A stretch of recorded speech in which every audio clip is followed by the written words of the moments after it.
December 16, 1944. Early morning, Mona, Germany. The frozen ground quaked as another barrage of American artillery howled overhead. But this morning was different, alarmingly, bewilderingly different. The shells weren't hitting the earth or the trees. Instead, they exploded in midair, directly above advancing German troops, unleashing a deadly rain of steel, fragments against which no trench or foxhole offered protection. Within the 326th Volksgrenadier Division pressing the attack on the 38th Cavalry Squadron, battle-hardened veterans of the Eastern Front confronted something beyond their experience. These weren't the familiar patterns of artillery fire, the predictable impacts, the safe spots, the security of deep cover. This was destruction from above, calculated with scientific precision. At that moment, Colonel Oscar Alfred Axelson of the 406th Artillery Group had made one of the most consequential, unauthorized calls of the entire Battle of the Bulge. Acting against explicit orders, without higher approval, he instructed his gunners to fire shells equipped with the Allies' most tightly guarded secret, the proximity fuse, containing miniature radar, units that detected distance and detonated at the optimal height. These fuses magnified artillery lethality by as much as 50-fold. The mathematics of killing had just been rewritten in the snowbound Ardennes. What the Germans could not have known was that they were facing a weapon so revolutionary it would change not only this battle, but the future of warfare itself. The storm breaks. Operation Wacht am Rhein had begun with high expectations for the Wehrmacht. Hitler's last gamble committed 200,000 men, 1,000 tanks and nearly 2,000 artillery pieces, all concealed under the fog and forests of the Ardennes. The Führer promised his generals that this offensive would split Allied forces, seize Antwerp, and turn the tide of a war slipping toward inevitable defeat. The initial bombardment at 5:30 on December 16th achieved total surprise. German artillery roared at 1,600 shells per minute along an 85-mile front.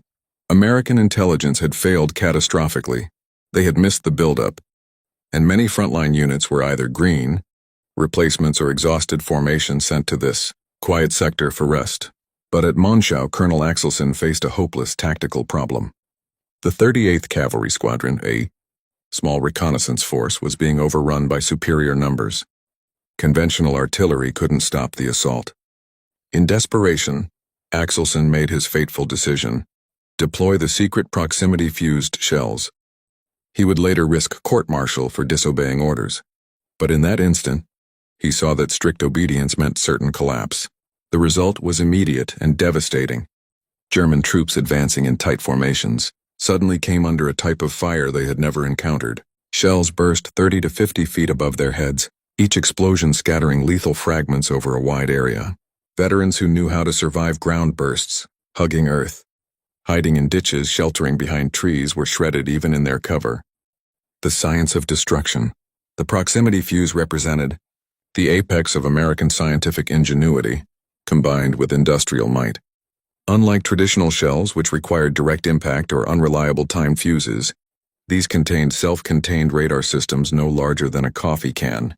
Each fuse packed in 130 electronic components, including 4 or 5 miniaturized vacuum tubes depending on the model. These had to endure the staggering force of 20,000 times gravity when fired. The technology was ingenious. At the instant of firing, a glass capsule shattered, releasing an electrolyte that created a temporary battery powering the tiny radar. For the shell's flight, the project was spearheaded by Dr. Merle Tuve at the Johns Hopkins Applied Physics Laboratory, pursued with an intensity rivaling the Manhattan Project. The lab, disguised as a used car dealership in Silver Spring, Maryland, employed at its height nearly 3% of all U.S. physicists. Security was airtight. Workers couldn't even explain their jobs to their families, and every fuse bore a unique serial number for tracking. The technical hurdles seemed impossible. Radio vacuum tubes built for living rooms had to be redesigned to withstand the blast of a cannon, spin at extreme speeds, function in all climates, and detect targets with precision. The breakthrough came through radical miniaturization, paving the way for advances that would reshape electronics after the war. Dr. James Van Allen developed pencil eraser-sized vacuum tubes that carried out the same functions as larger models. By December 1944, U.S. factories were producing 40,000 proximity fuses daily. More than 100 companies contributed, RCA, General Electric, Sylvania, Crosley among them. The program cost exceeded $1 billion in wartime dollars, second only to the Manhattan Project itself. Authorization crisis and expansion.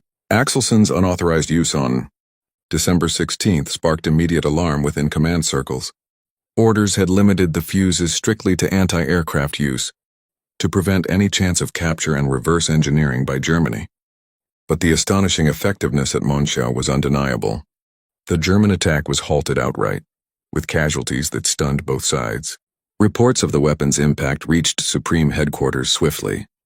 By December 19th, by December 21st, all restrictions were lifted and proximity fuses were authorized for full ground combat use across the entire Battle of the Bulge.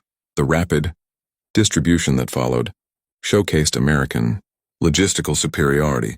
Within a matter of days, proximity-fused shells were reaching artillery units throughout the Ardennes. The 463rd Parachute Field Artillery Battalion at Bastogne received their allocation. Just as the German encirclement tightened around the town, the 420th Armored Field Artillery Battalion, equipped with M7 Priest self-propelled howitzers, began using them to secure the northwestern approaches. The 969th Field Artillery Battalion, an African-American unit commanded by Lieutenant Colonel Hubert D. Barnes, employed them with devastating success southwest of Bastogne. Each unit came to the same realization. Proximity fuses had transformed artillery from a mere supporting arm into a decisive battlefield weapon. Forward observers no longer needed to painstakingly adjust fire. The fuse itself determined the ideal detonation point. Accuracy requirements diminished, while lethality increased dramatically. Bastogne, surrounded yet superior, the siege offered the perfect demonstration of proximity. Fuses in defensive warfare. The 101st Airborne Division, encircled and heavily outnumbered, nevertheless held the vital crossroads against relentless German assaults. Their artillery support included the 406th Parachute Field Artillery Battalion, equipped with 75mm pack howitzers capable of firing proximity-fused rounds. Between December 19th and 31st, the 463rd fired precisely 7,086 shells, according to official records.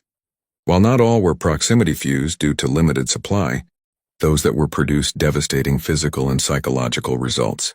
German formations simply dissolved under airburst barrages, with entire platoons wiped out in seconds. The December 22nd assault, which came after General McAuliffe's legendary nuts reply to the German surrender demand, highlighted the weapon's effectiveness. German infantry, advancing across snow-covered fields in standard formations, were caught in the open. Proximity-fused shells exploded overhead with pinpoint timing, creating overlapping zones of destruction that left no safe refuge. The all-African-American 969th Field Artillery Battalion played an equally crucial role. Their 155mm howitzers established a ring of death around Bastogne's perimeter, which German forces could not penetrate. The larger shells, detonating at 50 feet, devastated entire sectors with lethal fragments. German prisoners later admitted that attacking units often broke apart before reaching American lines, fleeing from the incomprehensible power of the airbursts. The Sauer River slaughter, perhaps the best documented demonstration of proximity. Fuse lethality took place near Ettelbruck along the Sauer River, December 25-26. General George S. Patton, whose Third Army was pushing north to relieve Bastogne, personally witnessed the engagement and described it in his memoir. War as I knew it. A German battalion attempted to cross the partially frozen river, believing the darkness and fog concealed them from American spotters.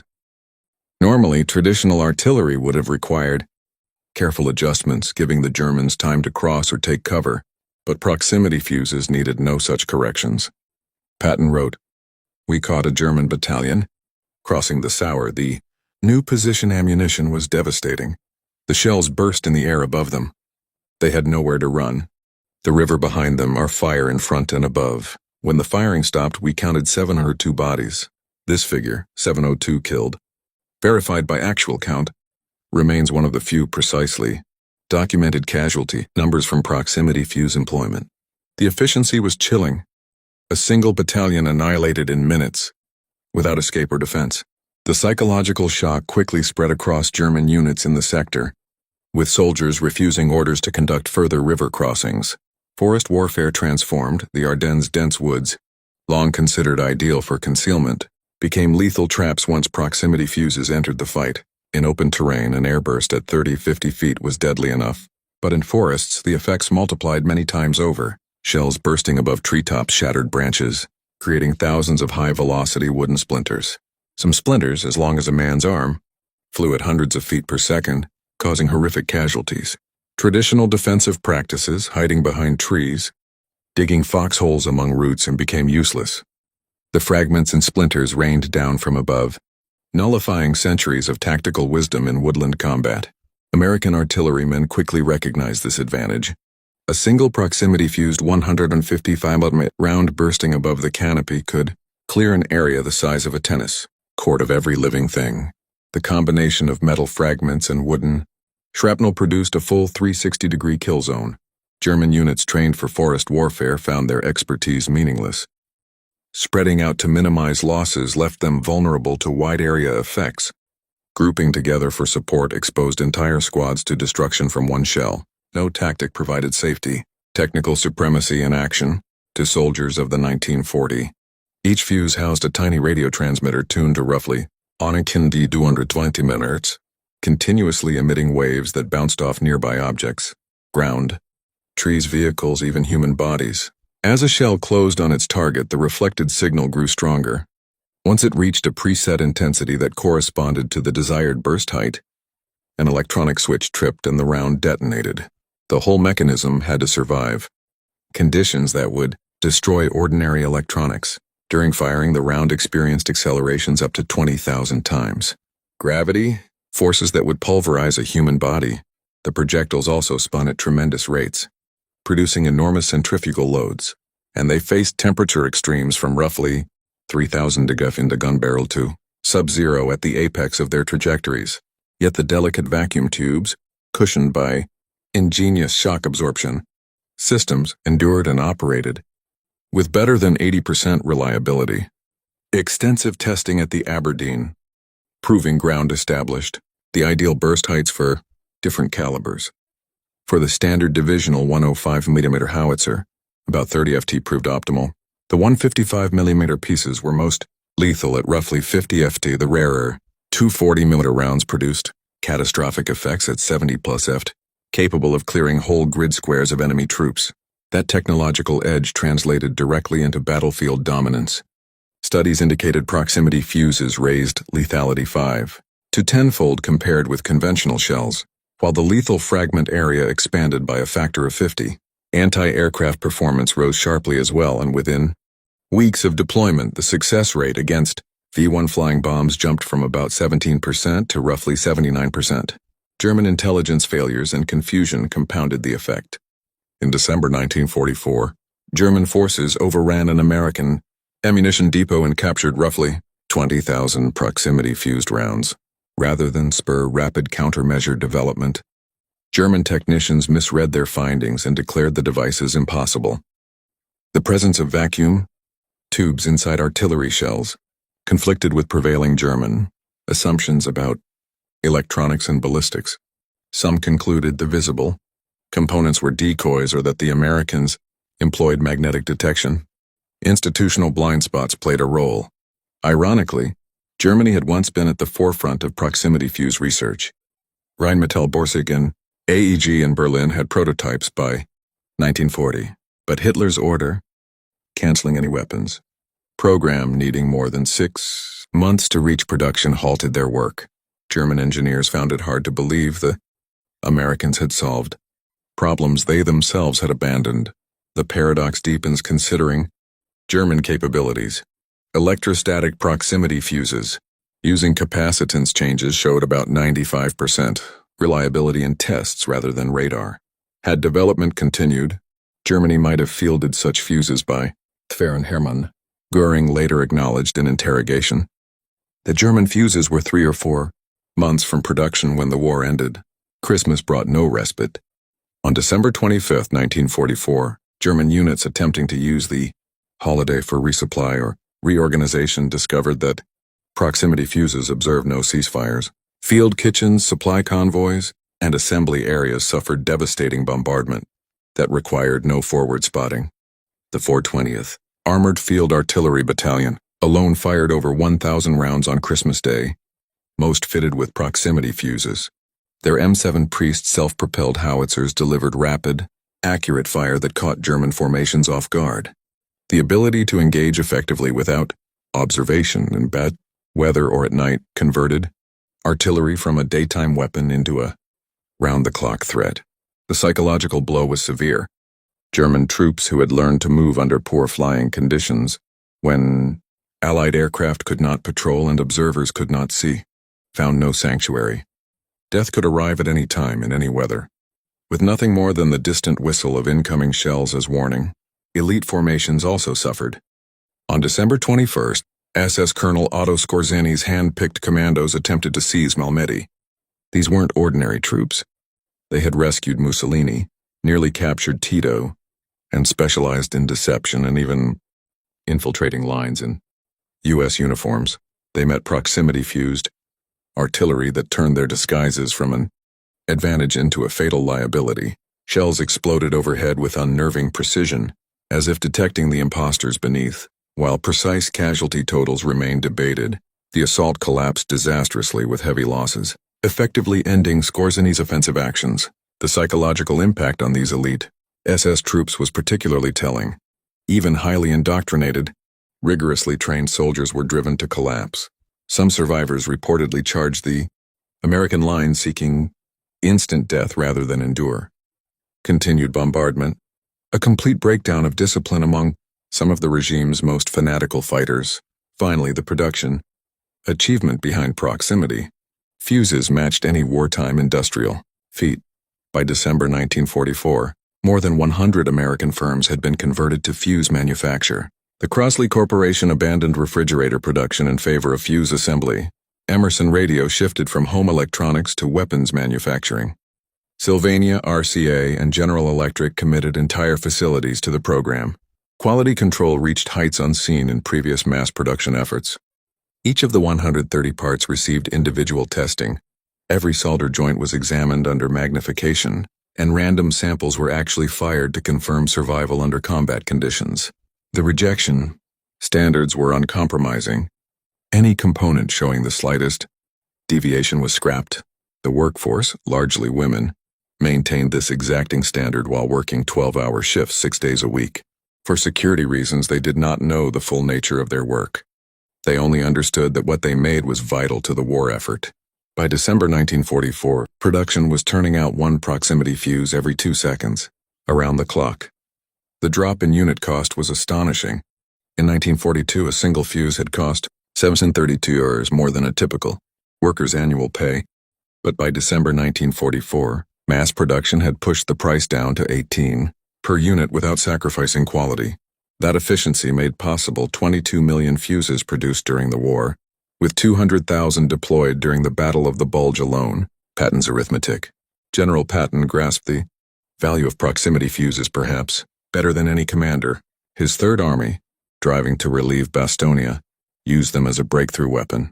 His artillery chief, Brigadier General Edward Williams, developed tactics specifically for proximity fuse employment. Williams pioneered concentrated time on target barrages where multiple battalions fired so shells arrived together.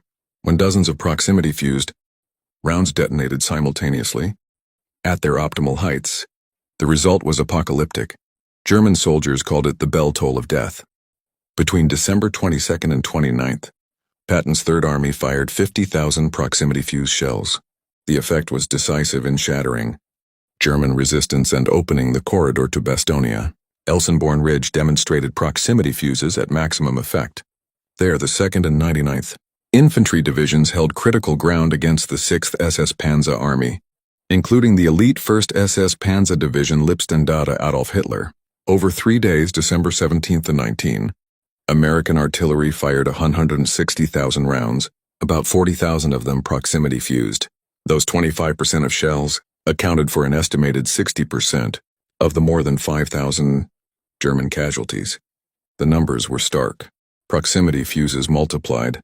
American firepower roughly fourfold. German assaults up steep forested slopes ran into walls of airburst steel.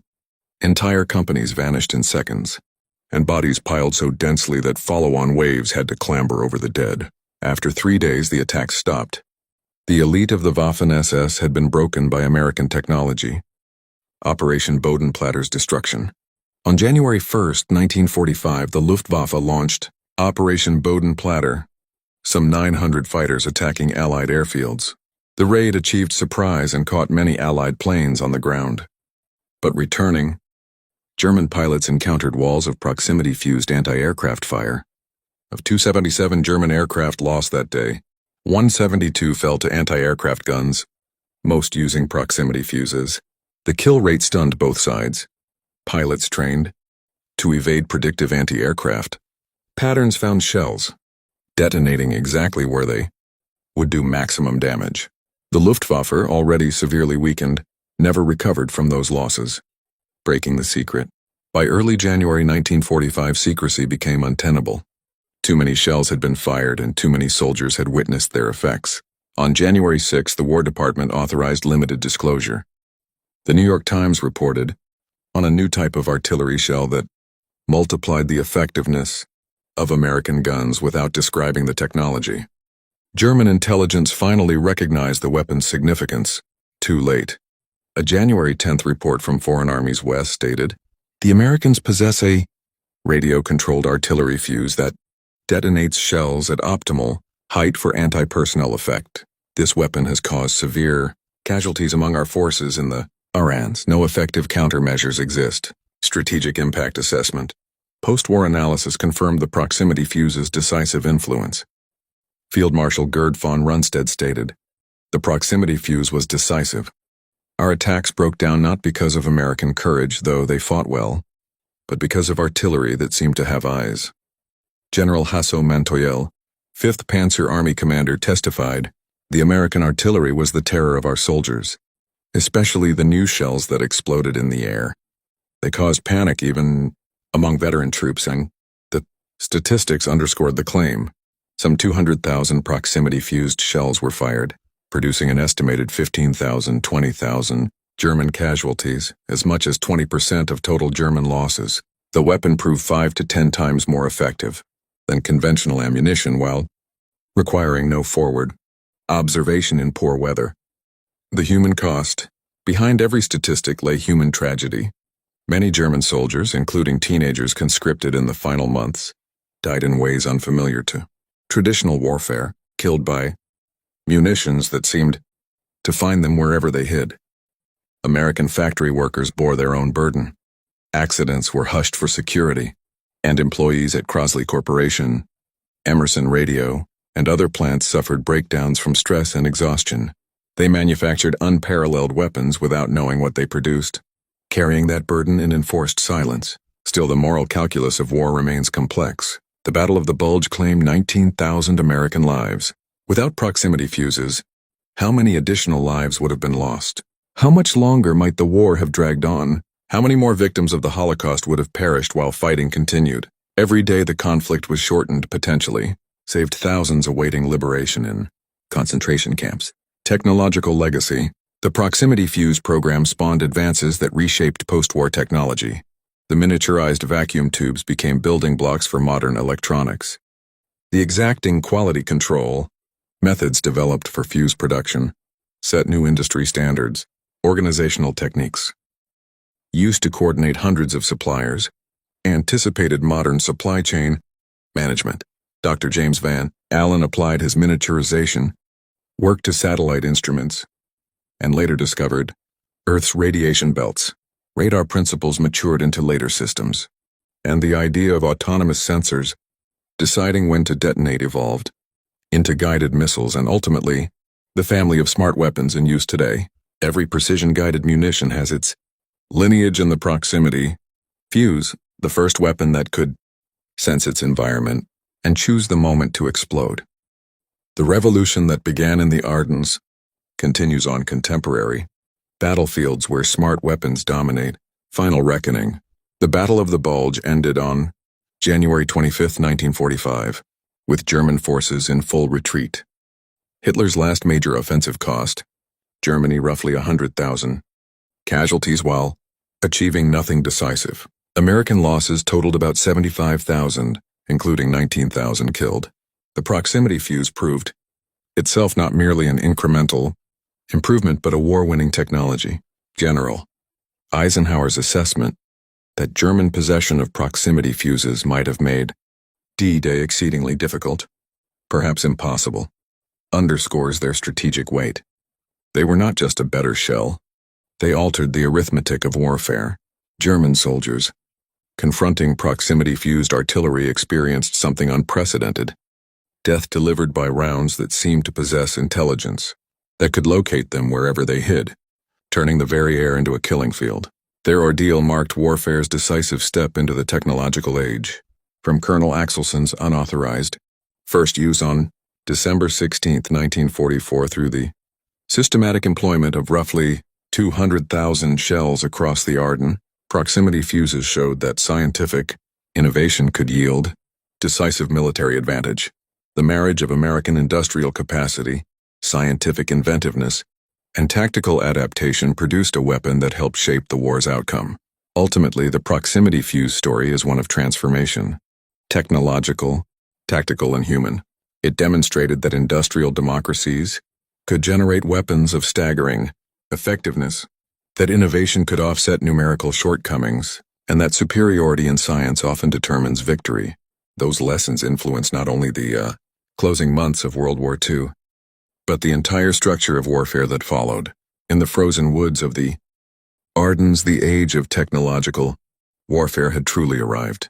The mathematics of death were rewritten by tiny radar sets inside artillery shells, forever changing how humans wage war. The German soldiers who died beneath proximity-fused airbursts became casualties not only of a single battle but of a revolution in military affairs that continues to shape our world today.